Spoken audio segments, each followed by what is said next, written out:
ನಾನ್ ಸ್ವಲ್ಪ ತೋಟದ ಕಡೆಗೆ ಹೋಗಿ ಬರ್ತೀನಿ. ಯಾಕಮ್ಮ ತಂಗಿ, ತೋಟದಲ್ಲಿ ಏನಾದ್ರೂ ಕೆಲಸ ಇದ್ರೆ ಅದನ್ನು ನನಗೆ ಹೇಳು. ನನ್ನ ಆಳುಗಳಿಗೆ ಹೇಳಿ ನಾನು ಆ ಕೆಲಸ ನಾನು ಮುಗಿಸ್ಕೊಳ್ತೇನೆ. ಇಲ್ಲ ಅಣ್ಣ, ನನ್ನ ಮನಸ್ಸಿಗೆ ಬೇಜಾರಾಗಿದೆ. ಅದಕ್ಕೆ ತೋಟದ ಕಡೆಗೆ ಹೋಗಿ ಸುತ್ತಾಡ್ಕೊಂಡು ಬರ್ತೀನಿ. ಆಯ್ತು ಮತ್ತಂಗಿ, ಹೊತ್ತು ಮುಳುಗೋದ್ರೊಳಗೆ ಬೇಗನೆ ಬಂದು ಬಿಡು. ಆಯ್ತಣ್ಣ, ಬೇಗ ಬರ್ತೀನಿ.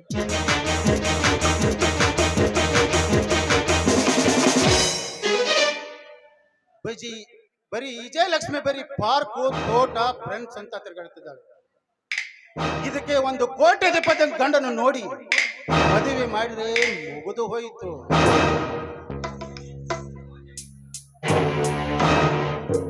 ಆ ಜಾನಿ,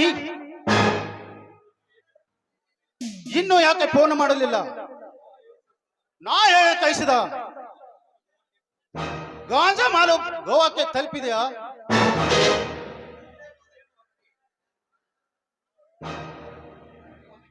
ಇನ್ನು ಅದಕ್ಕೆ ಜಾನಿಗೆ ನಾನೇ ಫೋನ್ ಮಾಡಿದ್ರೆ ಆಯ್ತು.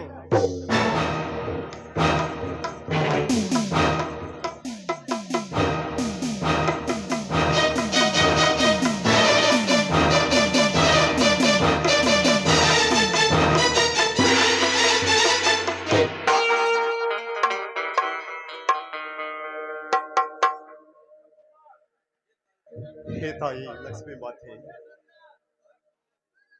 ಈ ಬಡ ರೈತನನ್ನು ಕಾಪಾಡು ತಾಯಿ, ಕಾಪಾಡು. ಈ ವರ್ಷವೂ ಕೂಡ ಭಯಂಕರವಾದ ಬಿರುಗಾಳಿ ಬೀಸಿ ಭಯಂಕರವಾದ ಬರಗಾಲ ಬಿದ್ದು ಮತ್ತೆ ಈ ರೈತ ಸಾಲದ ಶೂಲಕ್ಕೆ ಸಿಕ್ಕು ಸತ್ತು ಹೋಗುವಂತಾಗಿದೆ ತಾಯಿ, ಸತ್ತು ಹೋಗುವ.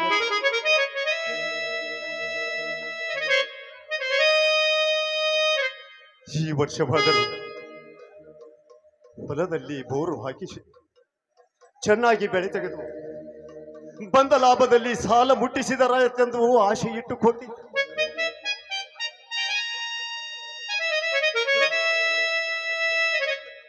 ಆದರೇನು ಮಾಡುವುದು ತಾಯಿ?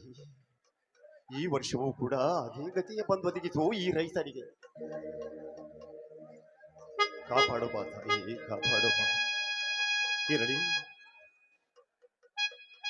ಆರತಿ ಬುತ್ತಿ ತೆಗೆದುಕೊಂಡು ಬರುತ್ತೇನೆ ಎಂದು ಹೇಳಿದಳು. ಅವಳೇಕೋ ಇನ್ನೂ ಬರಲಿಲ್ಲ.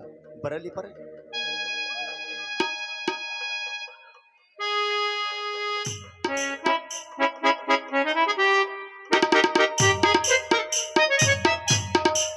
ಏನಂದ್ರಿ, ಇನ್ನು ಕೆಲಸ ಮಾಡ್ತಾ ಇದ್ದೀರಲ್ಲ, ಬನ್ರಿ ಊಟ ಮಾಡಿರಂತೆ. ನಾನು ನಿನ್ನ ದಾರಿಯಲ್ಲಿ ಕಾಯ್ತಾ ಇದ್ದೆ, ಈಗ ಬಂದಿತಾನೆ? ಹೌದ್ರಿ, ಈಗ ತಾನೇ ಬಂದೆ ರೀ. ವೇಳೆ ಬಹಳವಾಗಿದೆ, ಕೈ ಕಾಲು ಮುಖ ತೊಳೆದುಕೊಂಡು ಬನ್ನಿ, ಊಟ ಮಾಡಿರಂತೆ. ಬಾ.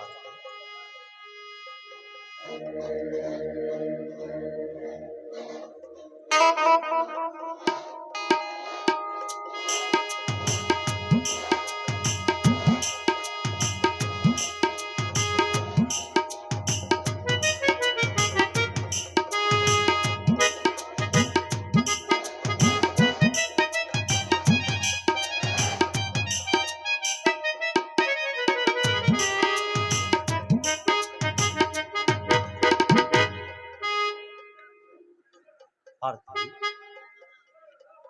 ಸದಾ ಗುಲಾಬಿ ಹೂವಿನಂತೆ ನಿನ್ನ ಮುಖವರಡಿ ಸದಾ ನಗು ನಗುತ್ತಾ ಇರುವ ನೀನು ಇಂದು ನಿನ್ನ ಕಣ್ಣಲ್ಲಿ ನೀರು ಏಕೆ ಹೇಳ್ತಾ ಇದ್ವೆ ಆರತಿ? ಹಾಗೇನಿಲ್ಲ ರೀ, ಸ್ವಲ್ಪ ತವರಿನ ನೆನಪಾಯಿತು, ಅದಕ್ಕೆ ಕಣ್ಣಲ್ಲಿ ನೀರು ಬಂತು ಅಷ್ಟೇ. ಏ ಹುಚ್ಚಿ, ತಾಳಿ ಕಟ್ಟಿದ ಪತಿ ನಾನಿರುವಾಗ ಮತ್ತೆ ಅತ್ತೆ ಮಾವರ ನೆನಪನ್ನು ತೆಗೆದುಕೊಂಡು ಈ ರೀತಿ ಕಣ್ಣೀರು ಹಾಕಿ ಕುಳಿತಾರೆ. ಅವರು ಮತ್ತೆ ಬರುತ್ತಾರೆ ಎಂದು ತಿಳಿದಿರುವೆ ಹುಚ್ಚಿ, ಅದನ್ನೆಲ್ಲ ಮರೆತು ಬಿಟ್ಟು ಬಿಡು. ಹಾಗಲ್ಲ ರೀ, ತಂದೆ ತಾಯಿ ಇಲ್ಲದ ತಬ್ಬಲಿ ಆದವರಿಗೆ ಮಾತ್ರ ಗೊತ್ತಾಗುತ್ತದೆ ರೀ ತವರಿನ ಸಂಕಟ ಏನು ಅಂತ.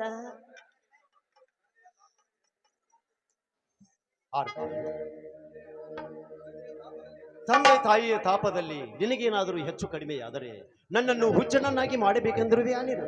ಸ್ವಾಮಿ, ಹುಚ್ಚನಾಗಿ ಮಾಡುವ ಮಾತ್ರಕ್ಕೆ ಅಲ್ಲ ರೀ, ಸ್ವಲ್ಪ ನನ್ನ ಮನಸ್ಸಿಗೆ ದುಃಖವಾಯಿತು, ಅದಕ್ಕೆ ಈ ರೀತಿ ಕಣ್ಣೀರು ಬಂತು ಅಷ್ಟೇ. ಆರ್ತಿ, ನನ್ನಿಂದ ನಿನಗೇನಾದರೂ ಕೊರತೆಯಾದರೆ ಕೇಳು, ಅದನ್ನು ನಾನು ತಂದು ಕೊಡುವೆ. ಸ್ವಾಮಿ, ಏನು ಹೇಳ್ತಾ ಇದ್ರ ನೀವು? ದೇವರಂತಿರುವ ಪತಿ ದೇವ ಹಾಗೂ ಹೊಟ್ಟೆಯಲ್ಲಿ ಹುಟ್ಟಿದ ಮಕ್ಕಳಿಗಿಂತ ಹೆಚ್ಚಾಗಿರುವ ನನ್ನ ಮೈದುನ ಇರುವವರೆಗೂ ನನಗೆ ಯಾವ ತೊಂದರೆನೂ ಇಲ್ಲ ರೀ. ನಿಜ ಹೇಳ್ಬೇಕಂದ್ರೆ ಬಂಗಾರದಂತಿರುವ ನೀವು ಬೆಳ್ಳಿ ಅಂತಿರುವ ನನ್ನ ಮೈದುನ ಪಡಿಬೇಕಾದ್ರೆ 7 ಜನ್ಮದಲ್ಲಿ ನಾನು ಪುಣ್ಯ ಮಾಡಿದ್ದೀನಿ ಕಣ್ರಿ. ನಾನು ಪುಣ್ಯ ಮಾಡಿದ್ದೀನಿ. ಆರತಿ ಆರತಿ ಎಂದು ಹೆಸರಿಟ್ಟುಕೊಂಡು ಈ ಬಡವನ್ನು ಬೆಳಗುವ ಆರತಿ ನೀನಾದರೆ ಸಾಕು, ಅದೇ ನನಗೆ ಸ್ವರ್ಗ ಸುಖ. ಆಯ್ತು ರೀ, ಈ ಆರತಿ ಯಾವತ್ತು ಕೂಡ ನಿಮ್ಮ ಮನ ಬೆಳಗಿಸುತ್ತಾಳೆ. ಇವಾಗ್ಲಾದ್ರೂ ಸಂತೋಷವಾಯ್ತೆ ನಿಮ್ಮ ಮನಕ್ಕೆ? ಓಹೋ, ಸಂತೋಷವಾಯ್ತು. ಎಲ್ಲಿ ನಗು ನೋಡಲ್ಲ? ರೀ, ಇದೇ ಸಂತೋಷ ಸಮಯದಲ್ಲಿ ನನ್ನ ಮೈದುನಿಗೆ 4 ಅಕ್ಷತೆ ಹಾಕಿದ್ರೆ ನಮ್ಮ ತಲೆ ಮೇಲಿನ ಭಾರ ಕಡಿಮೆ ಆಗುತ್ತದೆ ರೀ. ಈ ವರ್ಷ ನನ್ನ ಮೈದುನಿಗೆ ಮದುವೆ ಮಾಡಿಬಿಡೋಣ, ಏನಂತೀರಾ? ಹೌದು ಆರ್ತಿ, ನಾನು ಅದೇ ವಿಚಾರವನ್ನು ನಿನ್ನ ಬಂದು ಹೇಳಬೇಕೆಂದು ಮಾಡಿದ್ದೆ. ಆದ್ರೆ ಆ ಟೈಮ್ ಇನ್ನು ಕೂಡಿ ಬಂದಿರಲಿಲ್ಲ. ಆದ್ರೆ ಇವತ್ತು ಕೂಡಿ ಬಂತು. ನಮಗೆ ಎಷ್ಟೇ ಸಾಲವಾದರೂ ಸರಿ, ನನ್ನ ತಮ್ಮನ ಮದುವೆಯನ್ನು ಈ ವರ್ಷ ಮಾಡಿ ಮುಗಿಸೋಣ. ಅವನ ಮದುವೆಗಾಗಿ ನಾನು ಸಾಲ ತರಲು ಆ ಜೈರಾಜ್ ಸಾಹುಕಾರರ ಮನೆಗೆ ಹೋಗಿ ಬರುತ್ತೇನೆ. ಸಾಲದ ಬಗ್ಗೆ ನೀವೇಕೆ ಚಿಂತೆ ಮಾಡ್ತೀರಾ ಸ್ವಾಮಿ? ನಮಗೆ ಏನಾಗಿದೆ ರೀ, ಕೈ ಕಾಲದಲ್ಲಿ ಶಕ್ತಿ ಇದೆಯಲ್ವಾ? ದುಡಿದು ಸಾಲ ಮುಟ್ಸೋಣ. ಮೊದಲು ನನ್ನ ಮೈದುನಿಗೆ ಮದುವೆ ಮಾಡೋಣ ರೀ. ಯಾಕಂದ್ರೆ ವಯಸ್ಸಿಗೆ ಬಂದವರನ್ನು ಹಾಗೆ ಸುಮ್ಮನೆ ಬಿಡಬಾರ್ದು ರೀ. ಒಂದು ಹಾದಿಗೆ ಹಚ್ಚಬೇಕು. ಅಣ್ಣ ಅತಿಗೆ ಆದ ನಮ್ಮ ಕರ್ತವ್ಯ ಅಲ್ವೇನ್ರಿ? ಹಾಗಾದರೆ ನನ್ನದೊಂದು ಮಾತನ್ನು ನಡೆಸಿಕೊಡುವೆಯಾ ನೀನು? ಅದ್ಯಾವುದು ಮಾತು ಹೇಳಿ ಸ್ವಾಮಿ. ಬರಿದಾದ ಭೂಮಿಯಲ್ಲಿ ಬೀಜವನ್ನು ಬಿತ್ತಿ ಬೆಳೆ ತೆಗೆದಾಗ ಹೇಗೆ ಆ ಬೆಳೆ ಹಸಿರಾಗಿ ಧರೆಗೆ ಬರುತ್ತದೆಯೋ ಅದೇ ರೀತಿಯಾಗಿ ಈ ಸುಂದರವಾದ ಸಂಜೆಯಲ್ಲಿ ನಿನ್ನ ಮಧುರ ಕಂಠದಿಂದ ಒಂದು ಇಂಪಾದ ಗೀತೆ ಕೂಸಿ ಹೊರಬರಬಾರದೆ? ಆಗ್ಲಿ, ಪತಿದೇವರಾತೆ ವೀರದೊಡೆ.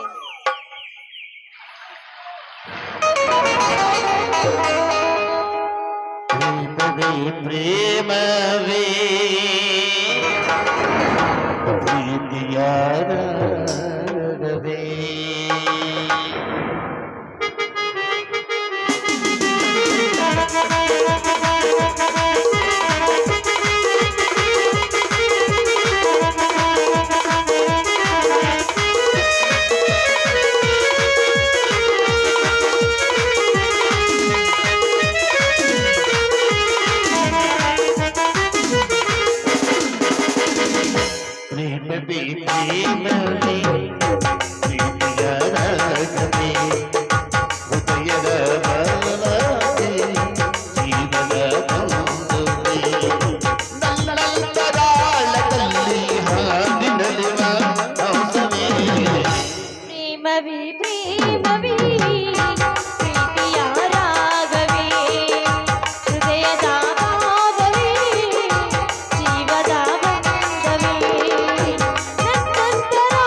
ಪ್ರೇಮವೇ ಪ್ರೇಮವೇ ಪ್ರೀತಿಯ ರಾಗವೇ ಹೃದಯದ ಭಾವವೇ ಜೀವದ ಬಂಧುವೇ ಕಲ್ಲಡಾಳದಲ್ಲಿ ಹಾಡಿನಲಿವ ಹಂಸವೇ ಲಾ ಲಾ ಲಾ ಲಾ ಲಾ ಲಾ ಲಾ ಲಾ ರೀ ಸಮಯ ಬಹಳವಾಗಿದೆ ಬನ್ನಿ ಮನೆಗೆ ಹೋಗೋಣ ಆರ್ತಿ,